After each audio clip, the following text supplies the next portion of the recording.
my oldest came up last. She said, I'm getting this shit already. She said, Dad, thank you for loving us when we didn't love you back.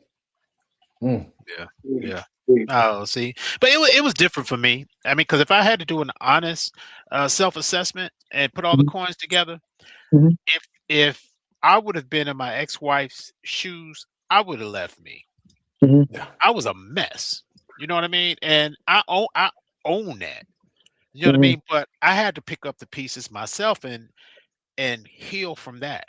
Like, yeah, well, that's why when we was talking earlier, I was like, boy, what are you doing? Well, all this time that you've wasted, mhm, what have you done? And so me and my ex-wife, we actually have an excellent relationship now. You know what I mean?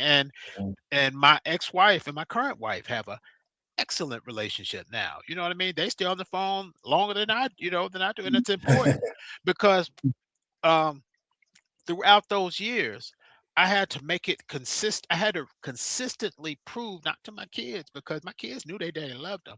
I had to mhm, prove to myself that I'm gonna be, in their life. And my ex-wife is always gonna was for years gonna hold on to the person that I was. And mhm, her family would always do, he wasn't none but this. He wasn't all he did was go out and drink or whatever. But no, so I remember distinctly one time on the phone, they were all in Pine Bluff, Arkansas. I was in St. Louis. I was living in mhm, St. Louis at the time. And I was talking on the phone to my kids, and my son said, "Daddy, they got a Father's Day program coming up next week." And I heard his grandmother in the background say, "He ain't gonna come. He all the way in St. Louis." I said, "Who ain't gonna come?" I said, "Wait a minute, What who ain't time? gonna come?" Yeah, what you talking about? Man, I looked up. I mean, he looked up, and guess who? The daddy was coming through the door. I In his didn't care. motorcycle. Absolutely. He was on stage. I was walking through the door. I wasn't gonna miss it. You know what I mean?